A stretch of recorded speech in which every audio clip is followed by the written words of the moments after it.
we are uncovering the hustle of Celani Dube, marketing guru, but also podcaster of the state. Good morning and welcome to Mpumalanga's Rise Princess FM. The listeners of Rise FM. Hi, it's big city to big city, coast to coast, cross border to cross border. It's the rhythm of Mpumalanga. Rise FM. How you doing? You know, with that one, you can already tell that this man has been in the media space. He's been behind the mic. I think the mic is the best thing that you could ever just hold. It's a bug. It's a Really? bug. Yeah, it's a bug. And then 20 years later, how does it feel to now be behind the mic, not be the one leading, but obviously being asked questions? I know, as you know, personalities, you would get cringy sometimes. It's been 10 years since I stepped foot in Rise, so yeah, I come back 10 years later.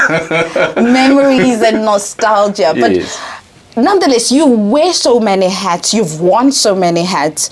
When things got tough, like what was the mindset and the principle that just kept you pushing for you to have so much experience and count the years? I think experience counts in terms of pacing yourself, knowing that you don't have to be, there are people with the hype, they get to be excited with more of the hype, and we are able to pace ourselves and know that, listen, we are living in one moment, one day, one minute at a time. Time is very important on radio, also on your life. So we have to know. And then when we say we uncovering the hustle, I think I want to find out what came to mind for you as a person who dabbles into quite a number of things. What's your hustle now, where you are right now in your life? I think we're evolving. Every time, everybody in nature and everything, we grow, we evolve.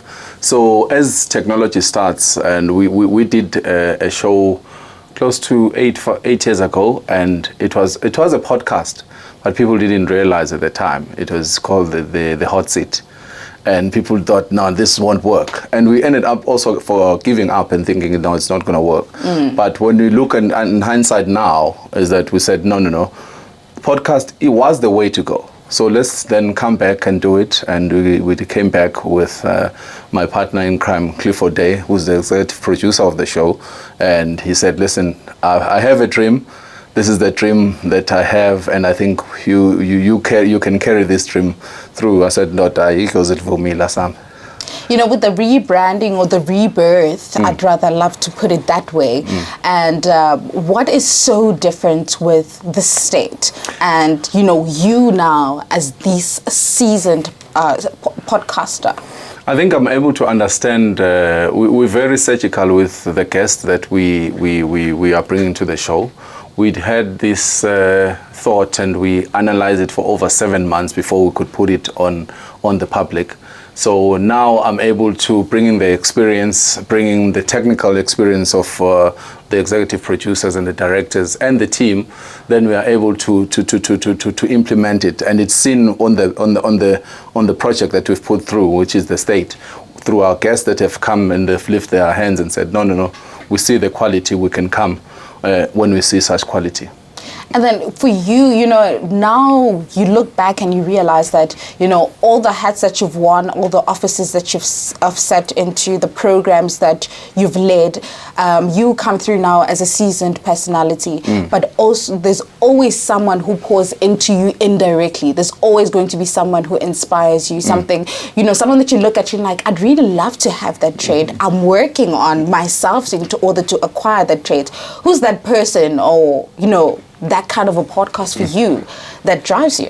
Funny enough, I wasn't looking at the podcast when I look at somebody who's my mentor. I think that's the one thing. There's a Ubaba called Ubaba Vilagaz. I've been friends with him for over 20 years. He now owns the BMW dealership in Mbombela in Manaheni.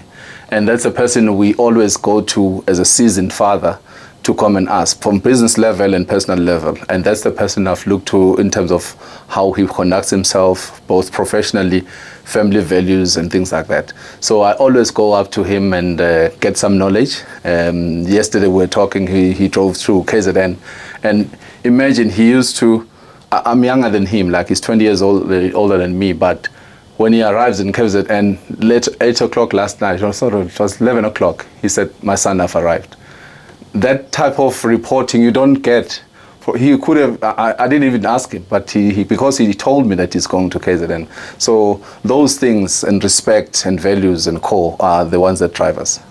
And they drive you, and obviously it's a matter of what has been put to you, you also get to pass down. Let's speak a little bit about that, and especially when we look at Mpumalanga and, you know, the entertainment industry, it's quite close-in, quite small, and still growing in the space compared to, you know, the big ones, you know, Joburg, your Cape Town and the likes. Are you in that space where you can pour out, or are you already pouring, you know, that knowledge that you have spanning over the years to other young creatives? I think over the period of about 25 years that I've been in the province, people have seen what we can deliver, and we always have our doors open in terms of what does this thing work. And if you want to have knowledge, and we can impart knowledge when you are invited to our gatherings, we are able to say, this is the knowledge that we can share. Well, whether we're talking marketing, whether we're talking broadcasting, TV, radio, voiceover. So those are the things that we really try and do. I love that. We are uncovering the hustle of Mr. Celani Dube. And I really want to touch on this one because I think it's very important. And as a person, we're here today and you're not here tomorrow. That's exactly how life is. And I want us to touch on legacy. Because you've got a beautiful, beautiful biography of where you've been, how much you have built, and so much that you've poured into yourself. What kind of legacy are you looking to live? I think there's still so much to traverse and also to learn within the province. I think I want for people to say Celani was an ambassador of the province. At some stage, he carried the torch of the province very high. Whenever we do events, wherever we MC, wherever we do podcast, we're putting a standard that people are going to say they'll have to live by. That's why the state podcast now, we are saying to our viewers who are there, that's why we are here at Rise. This is our first Extra Fact radio tour that we are doing on all the radio stations in the province. We've got 8 that are coming up. So that's what we try and do. So we're putting things out there. We're showing people that this is how it's done properly.